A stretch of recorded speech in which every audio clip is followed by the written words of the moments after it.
गुरुवार को इजराइल ने सीरिया की राजधानी दमिश्क पर हवाई हमला किया, जबकि उसके रक्षा मंत्री ने सीरिया के अंतरिम राष्ट्रपति अहमद अल शरा को खुली धमकी दे दी है।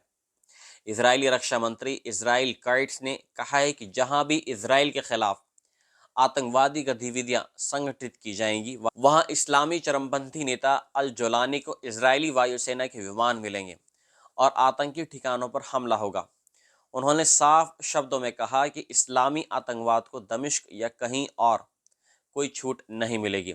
इजरायली सेना का दावा है कि इस हमले में उसने फिलिस्तीनी इस्लामिक जिहाद के कमांडर सेंटर को निशाना बनाया, जिसे इजराइल के खिलाफ आतंकी गतिविधियों को संचालित करने के लिए इस्तेमाल किया जा रहा था।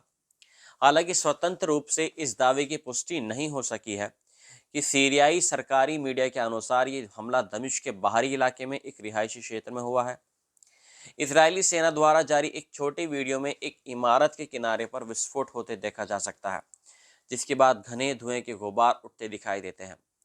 सीरियाई सुरक्षा सूत्रों ने समाचार एजेंसी राइटर्स को बताया है कि इस हमले का निशाना एक फिलिस्तीनी व्यक्ति था, लेकिन इस हमले में किसी के घायल होने या हताहत होने की तत्काल कोई जानकारी नहीं मिल सकी है।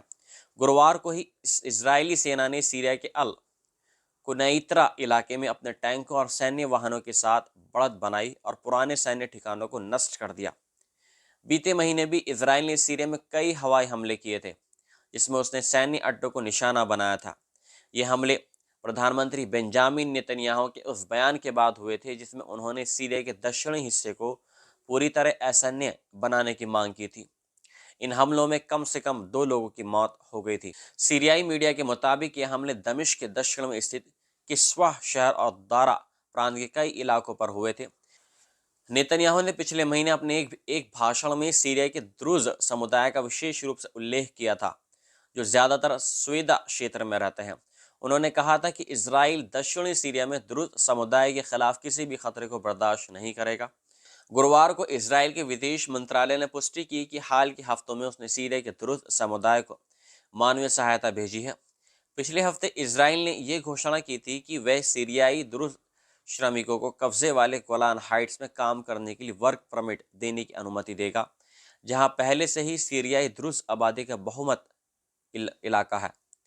एक्सपर्ट्स का मानना है कि द्रुज समुदाय के प्रति इजराइल की यह कदम सीरिया को और विभाजित करने की उसकी रणनीति का हिस्सा है।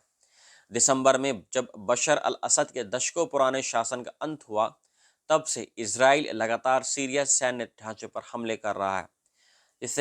इससे पहले ही 14 साल की भीषण गृहयुद्ध झेल चुकी नई सरकार की सैन्य जवाबी कार्रवाई की क्षमता और कमजोर हो गई है।